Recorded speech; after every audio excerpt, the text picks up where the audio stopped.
Kamusta guys? Today's video, itong rugged na Android ang ating bubuksan. Ang laman nito ay Fossebot F105 rugged smartphone. Umpisa na natin.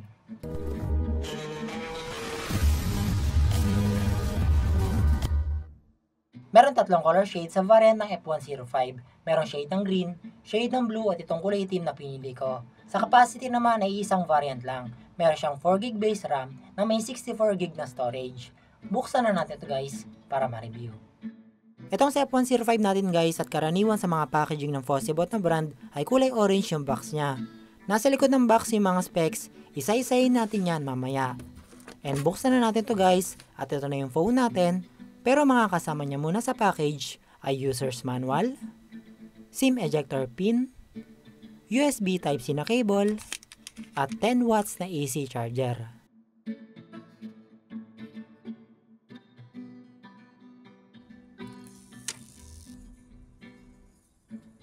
Dito naman tayo guys sa parts ng phone, nasa right side ang volume buttons, power button at yung fingerprint sensor niya. Sa left side naman ay nandito yung lagayan ng SIM card, SD card slot, pwede dyan dual SIM or isang SIM plus micro SD. Sa taas ay walang mga ports or button, and sa bottom side ay nandito yung lagayan ng lanyard, microphone at yung USB Type-C na port. Sa likod naman itong F105 ay yung 20 megapixel main camera, flashlight at speaker ng phone. Combination ng plastic at rubber yung texture niya at sa bawat sulok ay may bumper design para na rin protection ng phone natin. Ngayon naman guys, start na natin yung Android para ma-check ang kompletong specs, camera at games na kaya niya.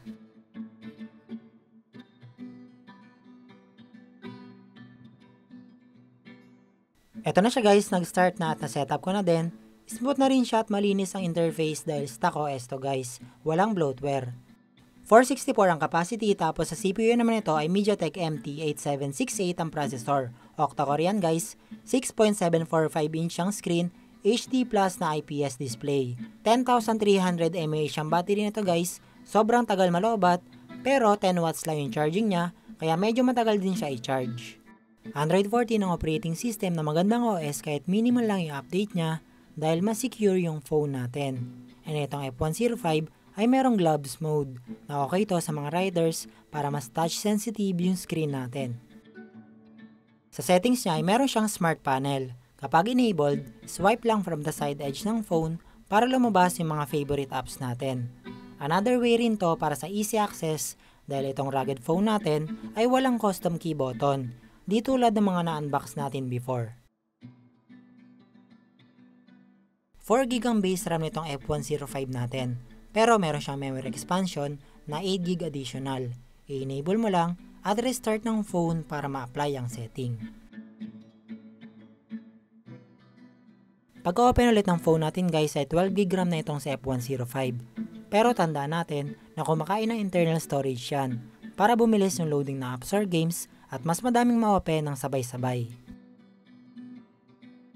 Dito naman tayo guys sa toolbag na app na common na rin sa mga rugged phones na may laman na compass, sound meter, peak hanging, gradienter, height measure, magnifier, warning, plumb bob, protractor, step count, and flashlight.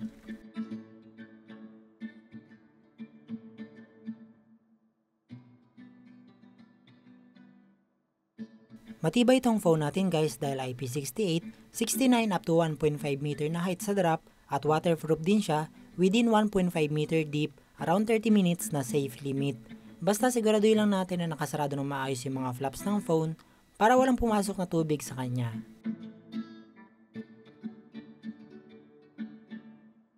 And ito naman guys, yung mga sample images and video captured ng ating Fossebot F105 rugged smartphone.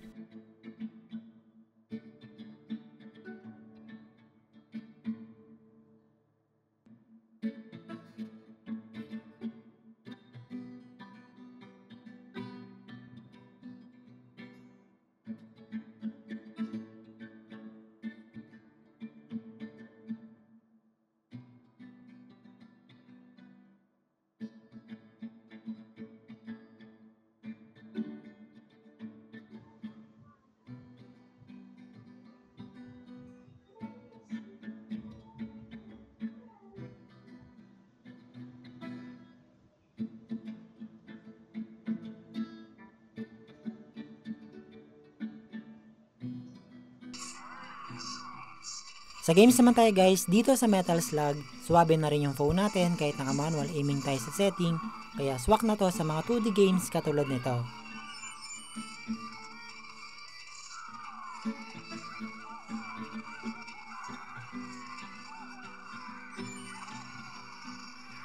Sa FPS naman na CODM, walang gyroscope at malalaro mo siya sa low setting lang para playable pa rin siya.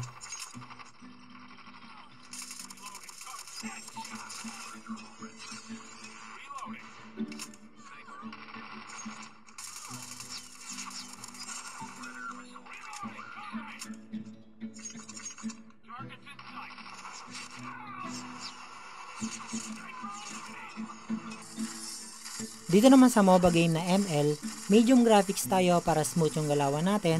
Pwede na rin pang rank games yung ganitong phone kahit magbabad ka kasi matagal siya malobat.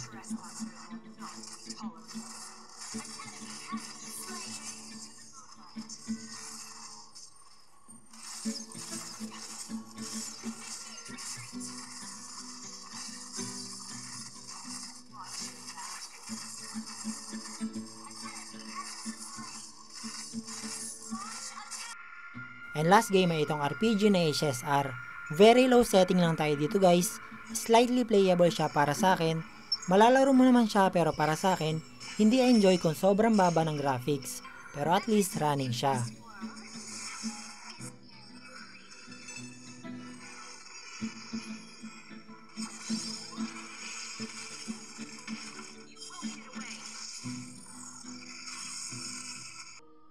And ito naman guys yung Antutu benchmark results ng ating Fossibot F105 rugged smartphone.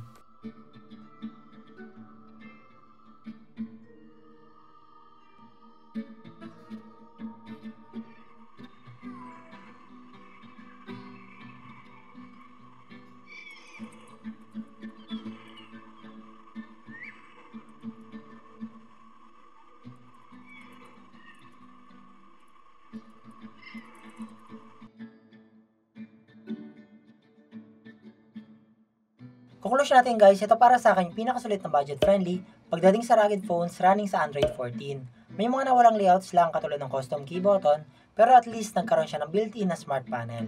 Sa camera naman niya guys, maganda kuha ng still images with up to 5K na resolution, pero sa movie recording medyo average lang sa 1080p dahil hindi stable yung frame rate niya. And sa gaming naman guys, hindi siya gaano mabilis even though octa-core yung processor niya dahil gumagamit pa rin to ng old school na graphics na GeA 320. Pero nevertheless, design talaga ang mga rugged phones na magandang kasama sa mga outdoor activities, kaya ang main point talaga ng F105 dito ay yung tibay niya plus added bonus na rin yung sobrang tagal malobat.